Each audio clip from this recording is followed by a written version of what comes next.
गिरफ्तारी की मांग को लेकर किया गया प्रदर्शन।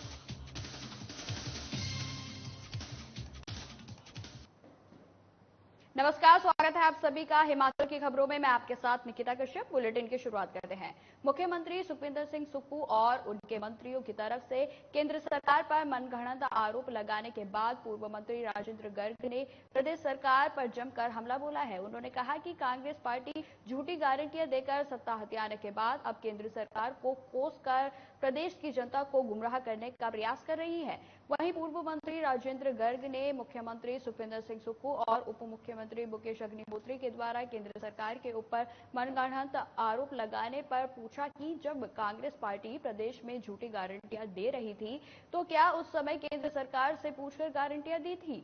साथ ही उन्होंने कहा कि सुक्खू सरकार छल और झूठ की नींव पर बनी है, जो कि ज्यादा समय तक टिकने वाली नहीं है।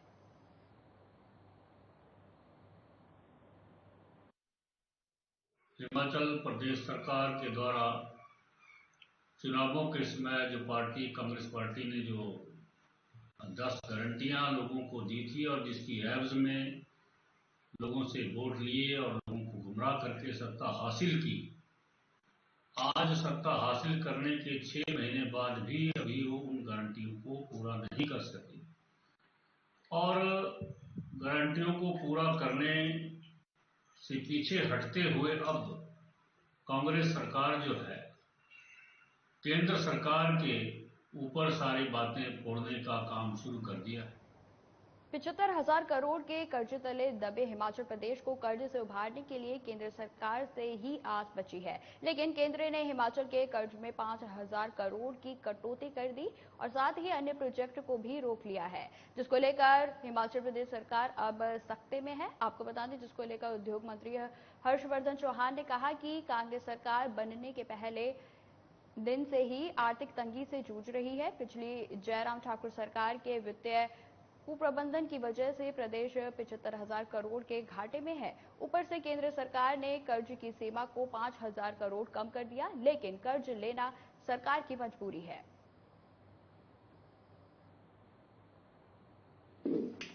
हम हिमाचल में जब से कांग्रेस की सरकार बनी है, हमको फाइनेंशियल कंस्ट्रेंट्स का सामना करना पड़ रहा है।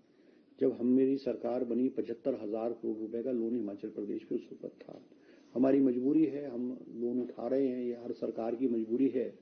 मगर हमारे को जो लिमिट थी वो आपको पता है 5,000 करोड़ जो है वो गवर्नमेंट ऑफ इंडिया ने उसको कम कर दिया गया है। और एक्सटर्नल एडेड प्रोजेक्ट्स जो है जिसके ऊपर कोई कैपिंग नहीं थी, कोई लिमिट नहीं होती थी, वो हम फॉरेन एजेंसी से, चाहे वर्ल्ड बैंक है, एशियन डेवलपमेंट बैंक है, ये जायका है, यहां से हमारे प्रोजेक्ट्स आए थे। हिमाचल पथ परिवहन निगम केलांग डिपो ने आज से देश के सबसे लंबे और ऊंचाई वाले रूट लेह दिल्ली के बीच बस सर्विस को शुरू कर दिया है, जो पहाड़ी रास्तों और बर्फ की दीवारों के बीच लेह तक सफर के शौकीन सैलानियों और आम लोगों के लिए अच्छी खबर है। जहां लेह से दिल्ली तक करीब 1,026 किलोमीटर लंबे सफर का 1,740 रुपए का किराया होगा। बता दें कि पिछले वर्ष 15 जून को दिल्ली मनाली सरचू लेह के लिए बस सेवा शुरू की गई थी, जिसमें इस बार समय से पहले लेह बस की सेवा शुरू कर दी गई है। इससे निगम के नाम एक नया रिकॉर्ड भी बना है।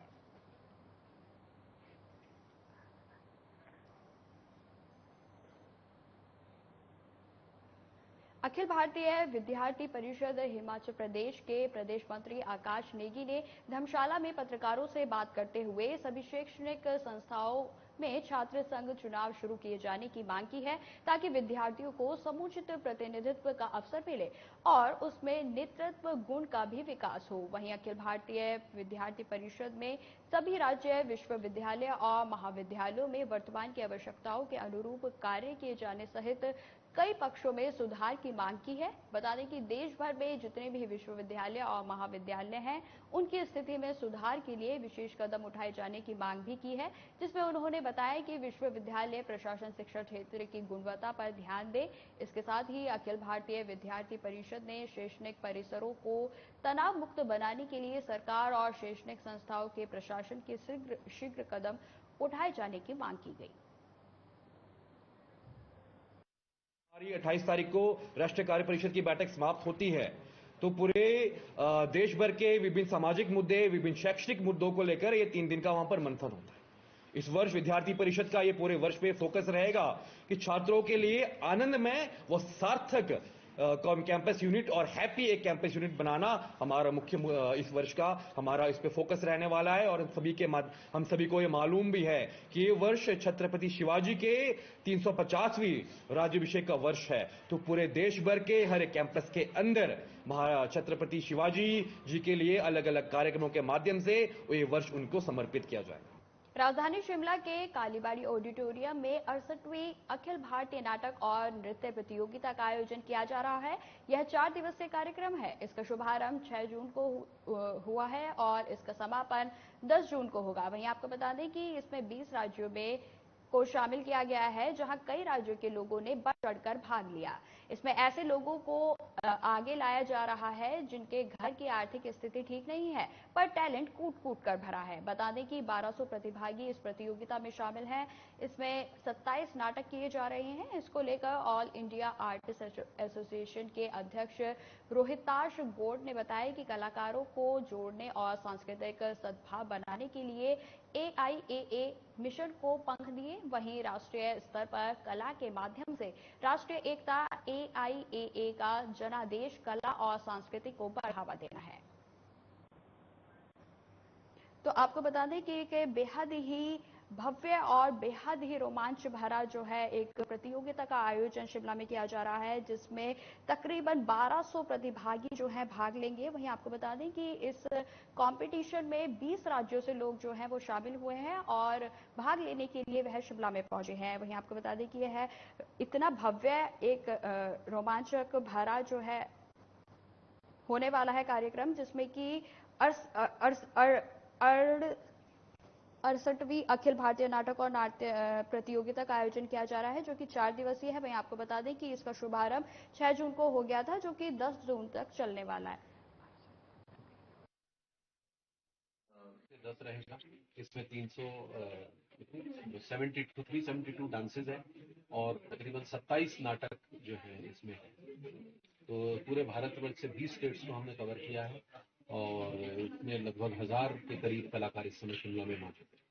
हिम्मत बताएं कि 70 के आसपास पार्टिसिपेंट्स हैं इस बार, जिसमें नाटक भी है और डांसेस भी है। हिमाचल आज सिरमौर जिले के हरिपुर धार के पास बड़याल्टा में कमर्शियल पैराग्लाइडिंग का आगाज हो गया है। वहीं वायुसेना से सेवानिवृत्त वाइस एयर मार्शल वायुसेना मेडल और शौर्य चक्र विजेता के सांगर ने पैराग्लाइडिंग फ्लाइट को हरी झंडी दिखाकर उद्घाटन किया। वहीं पहली फ्लाइट में चांबा खजियार से आए पैरा पायलट रवि ठाकुर ने अमित भूषण के साथ उड़ान भरी, जबकि दूसरी फ्लाइट में खजियार के ही पायलट संजय कुमार के साथ धर्मपाल ठाकुर ने उड़ान भरी। वहीं दोनों पायलट ने अमित भूषण और धर्मपाल ठाकुर को लगभग 20 मिनट तक परिंदों की तरह आसमान में सैर कराकर सफलतापूर्वक लजवा गांव में लैंडिंग की। तो आपको बता दें कि सिरमौर में पैराग्लाइडिंग की जो व्यवस्था होती है वो शुरू कर दी गई है और जिसका सैलानी जो है लुत्फ उठाते हुए जो है अब नजर आएंगे। वहीं आपको बता दें कि यह हरी झंडी जो है पैराग्लाइडिंग के कमर्शियल पैराग्लाइडिंग की जो हरी झंडी है वो अमित भूषण के द्वारा दिखाई गई, जिसमें पायलट्स के द्वारा पैराग्लाइडिंग कर लुत्फ उठाया गया। वहीं आपको बता दें कि धर्मपाल ठाकुर के द्वारा 20 मिनट तक परिंदों की तरह आसमान में वह इस पैराग्लाइडिंग का लुत्फ उठाते हुए नजर आए।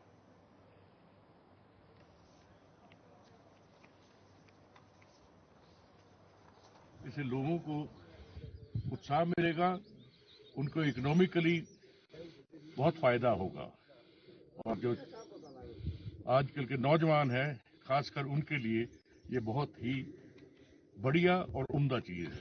आप अपना कुछ एक्सपीरियंस बताइए इस बारे में। हमने भी काफी खुराफातें करी है, क्या बताएं आपको, एक वो तो बताएं भी बहुत। पैराग्लाइडिंग का क्या एक्सपीरियंस है? हमने पैराग्लाइडिंग करी है, माइक्रोडेक फ्लाई किया है और जब हम ट्रेनिंग करते हैं पायलट की ट्रेनिंग, उसमें से एक पैरा जंप भी करना पड़ता है। हिमाचल में बाढ़ और लैंडस्लाइड को लेकर प्रदेश भर में सायरन बजते हुए नजर आए। वहीं मेगा मॉक ड्रिल में लोगों को आपदा से बचाने के प्रति जागरूक किया गया, जहां आपदा प्रबंधन को लेकर हिमाचल में संभावित बाढ़ और लैंडस्लाइड पर मेगा मॉक ड्रिल का आयोजन किया गया। वहीं इस मॉक ड्रिल में सभी संबंधित विभागों ने अपने अपने विभागों से संबंधित राहत और बचाव कार्यों को अंजाम दिया। जानकारी के मुताबिक शिमला में मॉक ड्रिल को लेकर कंट्रोल रूम भी बनाया गया था, जहां से मुख्य कंसल्टेंट मेजर जनरल सुधीर बहल राष्ट्रीय आपदा प्रबंधन ने अधिकारियों से उनके इलाके की रिपोर्ट मांगी।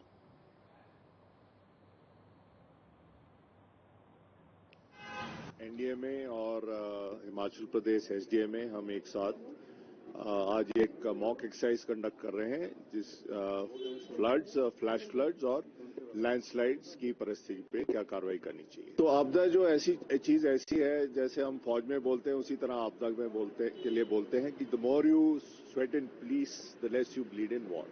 तो तैयारी इसके लिए सबसे सरल और बेहतर उपाय है। तो इस तैयारी के लिए आज क्या तैयारी है हमारी, उसके हम जायजा लेने आए हैं। ऊना मुख्यालय पर आज एक बार फिर से हिंदू देवी देवताओं पर टिप्पणी करने वालों को गिरफ्तार करने को लेकर आईएसबीटी ऊना बस स्टैंड से एसपी कार्यालय तक रोष मार्च निकाला गया और पुलिस अधीक्षक अर्जित सेन को गिरफ्तारी को लेकर ज्ञापन सौंपा गया। वहीं आपको बता दें कि ज्ञापन के माध्यम से साफ तौर पर कहा गया है कि 4 जून को भी हिंदू एकता मंच पंजाब ने हिमाचल सीमा के मेहतपुर में प्रदर्शन किया था और हमें आश्वासन दिया गया था कि उचित कार्रवाई की जाएगी, लेकिन आज 4 दिन बीत जाने के बाद भी उस व्यक्ति को पुलिस ने गिरफ्तार नहीं किया है। लोग आए थे जो हमको ज्ञापन देके गए। हमने एफआईआर जो है इमीडिएट इस मामले पे दर्ज किया, क्योंकि गंभीर मामला है और लोगों की भावनाओं को ठेस पहुंची है, इसलिए हमने इसके लिए एफआईआर रजिस्टर किया। इस केस में जो है वो वहाँ मौके पे थे, वो जा चुके। अब हमने उनके लिए, उनको ट्रेस करने के लिए हमने जो अपने वकील है उनसे कॉन्टैक्ट भी किया, वो अपने यहाँ पे आगे केस हो और जो कानूनी कार्रवाई करते हैं या जो कानूनी कार्रवाई है उसमें शामिल हो।